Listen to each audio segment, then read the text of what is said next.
둘째로 그리스도께서는 왜 무덤의 장사 되셨습니까? 사도신경의 본문을 잘 살펴보면 예수님의 죽음과 장사에 대한 표현에 큰 차이가 있습니다. 십자가의 죽음에 있어서 예수님은 고난의 잔을 마지막 방울까지 스스로 마셨습니다. 장사에 있어서는 남에 의해서 장사되셨습니다. 우리 신앙 고백은 예수 그리스도의 낮아지심의 마지막 단계에 관해 말하고 있습니다. 예수 그리스도는 무덤으로 옮겨져 장사되셨습니다. 응답 42에 왜 그리스도께서는 장사되셨습니까? 라는 물음에 대한 답은 매우 단순하게 들립니다. 그리스도께서 장사되었다는 것은 그분이 정말로 죽으셨다는 것을 입증합니다. 그리고 예수님이 참으로 죽으셨다는 사실은 그분을 장사함으로 확실해졌습니다. 그분의 장사로 예수님은 그분의 낮아지심의 극을 보이셨습니다. 장사에 있어서 그분은 완전히 수동적이었습니다. 아리마대의 요셉과 니고데모가 예수님의 시신을 요셉의 새 무덤으로 옮겼습니다. 예수님께서 십자가에 달린 것과 무덤까지는 먼 거리가 아니었습니다. 여러분, 하나님의 자녀들이 죽어 그들의 무덤으로 옮겨지는 것과 똑같이 예수님도 무덤으로 옮겨지셨습니다. 우리는 죽은 자들을 명합니다.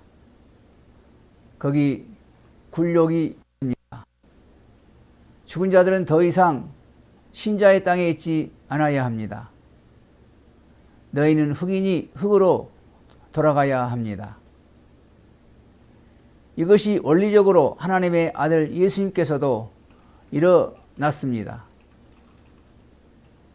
예수님의 시신이 무덤에 두어진 것입니다. 참으로 예수 그리스도는 밤 3일 동안 무덤에 가만히 계셨습니다.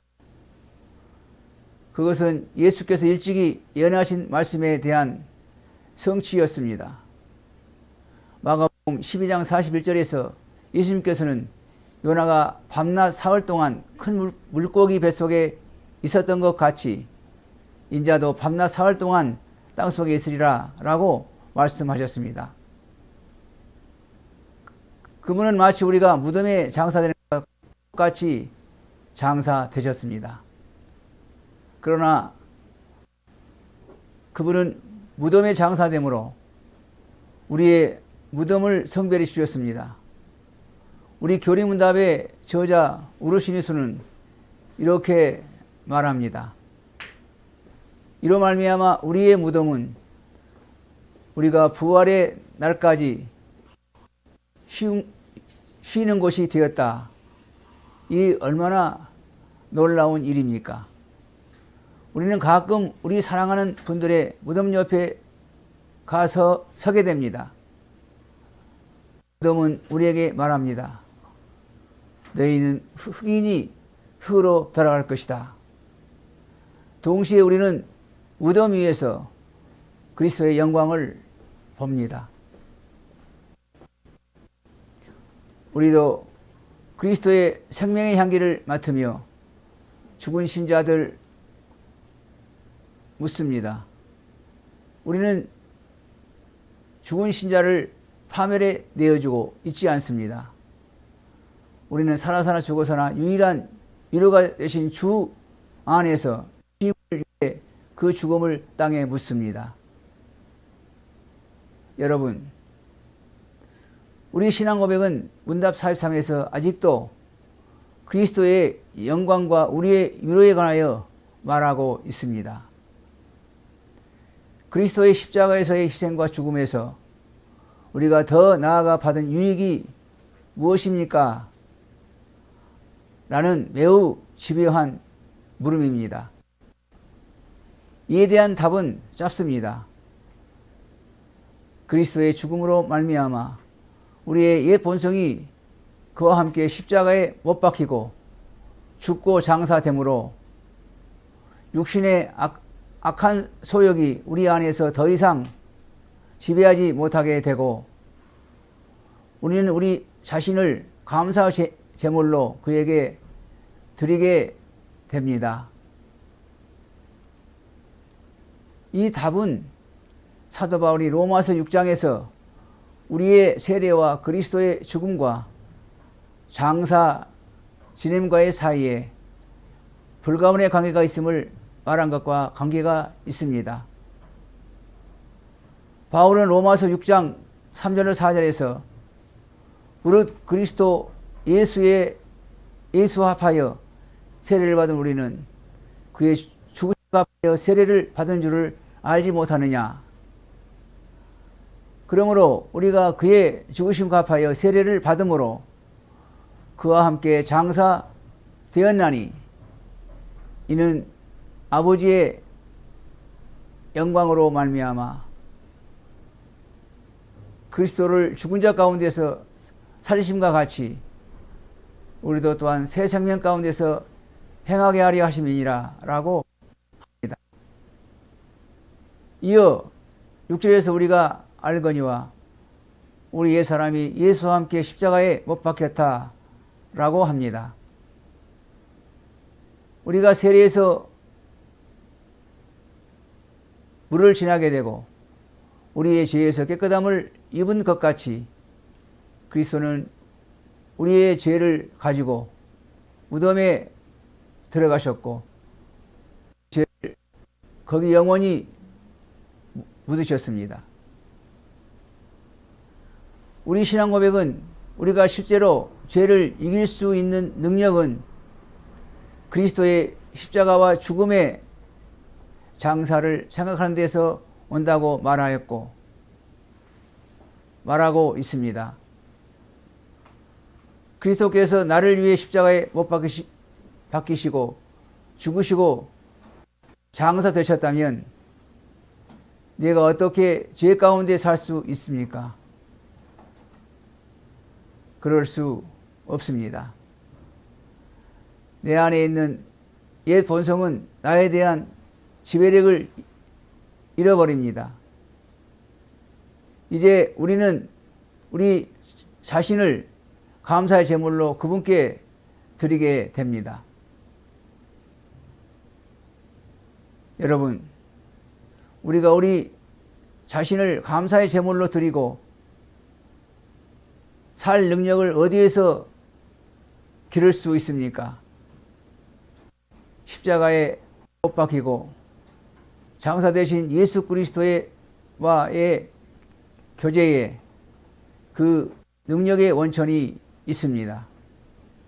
우리가 그리스도와 교제할 때 우리는 주님께 우리를 감사의 제물로 드리며 기쁨 가운데 살 수 있습니다.